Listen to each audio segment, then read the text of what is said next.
MacBook Air, sebuah laptop tipis yang nyaman banget dipakai buat tugas sehari-hari dan tentunya nggak berat pas dibawa. Harganya sekarang sih masih 20 jutaan. Kira-kira overpriced nggak sih buat sebuah laptop yang nggak bisa dipakai buat kerja berat?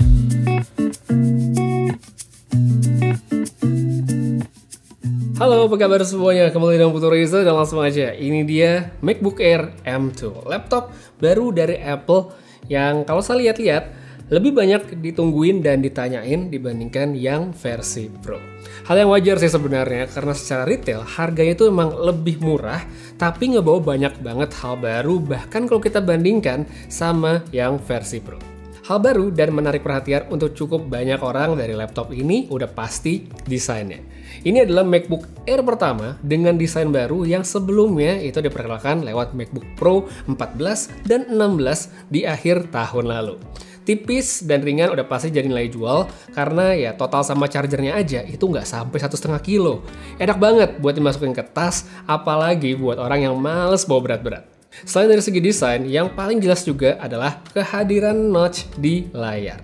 Suka atau enggak itu sebenarnya balik ke preferensi, tapi secara specs, layar dari MacBook Air M2 ini justru punya panel yang lebih bagus kalau kita bandingkan dengan MacBook Pro yang M2. Nggak signifikan sih, tapi secara teknologi ini lebih baru dan keduanya sama-sama bisa diandelin untuk tugas-tugas yang perlu akurasi warna.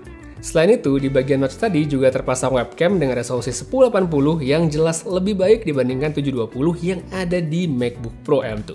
Habis itu, untuk soal port, selain ada dua USB-C Thunderbolt, MacBook Air ini juga punya port MagSafe untuk ngecas.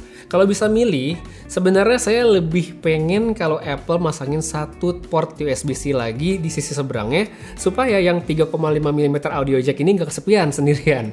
By the way, buat yang belum tahu, port USB-C-nya sendiri ini sebenarnya masih bisa dipakai untuk ngecas, tapi mungkin buat yang butuh pakai dua USB-C buat colok perlengkapan kayak SSD atau mungkin mau colok ke monitor, ya MagSafe tadi masih bisa dipakai. Ngecasnya pun laptop ini sebenarnya juga nggak harus pakai charger bawaan, jadi misalnya kita pakai charger handphone ya yang outputnya lebih kecil, itu bisa meskipun jadinya nggak maksimal alias bakal lebih lambat.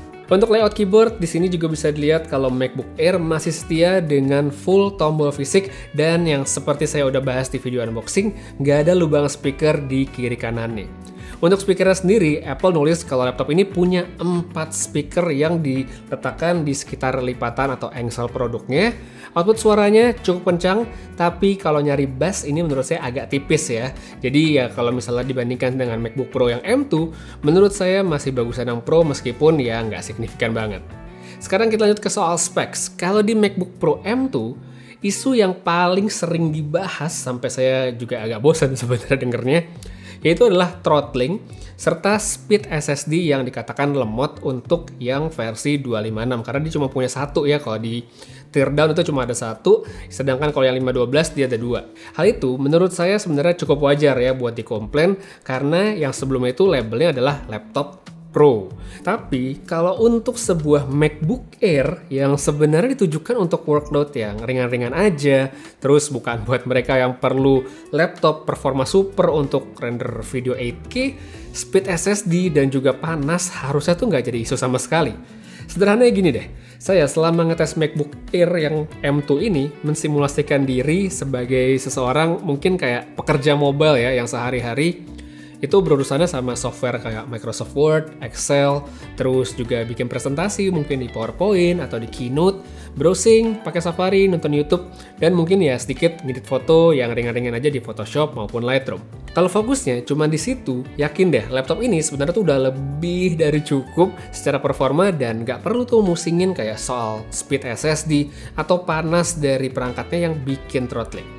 Untuk poin panas ini khususnya, MacBook Air emang adem banget sih menurut saya walaupun dia nggak punya kipas kalau dipakai di ruangan ber-AC seperti misalnya di kantor atau cafe itu sebenarnya udah aman dan nggak perlu pusing. Untuk bikin panas ya bisa dengan kita melakukan sesuatu yang berat kayak benchmark, stress test atau ya mungkin yang lebih realistis dan sehari-hari adalah kita melakukan pengeditan video dengan resolusi tinggi. Untuk contoh di sini saya pakai Final Cut buat ngedit dan render di resolusi 4K. Hasilnya bisa dikerjain dengan cukup cepat, suhunya emang naik tapi nggak signifikan apalagi sampai nggak bikin nyaman.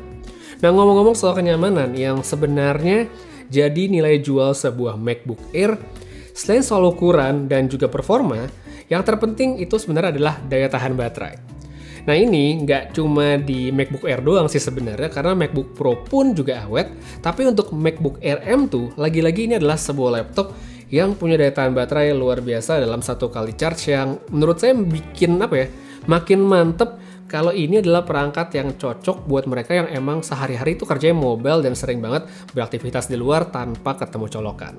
Overall, kalau ditanya secara keseluruhan, MacBook Air M2 ini sebenarnya adalah laptop yang jadi tambahan sangat menarik, khususnya buat mereka yang belum atau baru mau beralih menggunakan laptopnya Apple. Sebagai sebuah perangkat yang ditujukan untuk aktivitas ringan atau mungkin semi-intensif lah ya, nggak yang sampai intensif banget. Ini adalah perangkat yang lebih dari memuaskan tanpa kekurangan yang signifikan, meskipun bukan berarti nggak ada.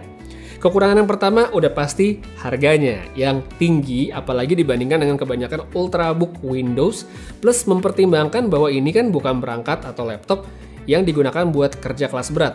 Yang kedua, dan juga mungkin sebagai orang masih akan bilang gini ya, entah mau dijelasin sampai kapan pasti ada, yaitu dengan harga yang mahal, laptop ini nggak bisa nge-game. Ya emang MacBook mau sampai Mac Studio sekalipun itu tidak diciptakan untuk main game. Kalaupun Apple ngedemoin ya pas launching kalau laptop mereka bisa main Tomb Raider, ya itu sebenarnya cuma buat show doang kalau laptopnya mampu untuk main game. Tapi ya mampu bukan berarti bagus, karena kalau kita masih mikirin main game, ya menurut saya jangan beli laptop Apple gitu, jangan kepikiran buat beli MacBook, kecuali emang mau main gamenya main FM masih bisa, atau mungkin main Apple Arcade, ya itu masih oke, nggak masalah. Cuman di luar itu ya jangan pikirin main game kalau beli MacBook. Sisanya udah sih, ini adalah laptop yang recommended, dan palingan hal yang perlu dipertimbangkan juga sebelum membeli adalah ekosistemnya Apple. Kalau kebetulan sekarang kamu udah pakai iPhone atau mungkin iPad, maka tambahan MacBook ini akan sangat ngebantu sekali untuk pemakaiannya, karena banyak banget fitur yang saling terintegrasi supaya memudahkan. Tapi kalau misalnya pakai handphone di luar itu, kayak misalnya user Android, ya bisa sih, cuma ya itu dia, nggak semaksimal kalau kita pakai iPhone. Jadi ya kalau pengen dibeli dengan aktivitas ringan sehari-hari, nggak yang berat-berat, ini adalah laptop yang menurut saya layak banget untuk dipertimbangkan. Dan seperti biasa, buat yang pengen langsung beli, linknya saya taruh pada kolom deskripsi di bawah. Untuk sekarang, guys, kita aja dulu review saya tentang MacBook Air M2. Makasih banyak yang nonton sampai habis. Putu Reza pamit, sampai ketemu lagi di video berikutnya. Dan seperti biasa, have a nice day.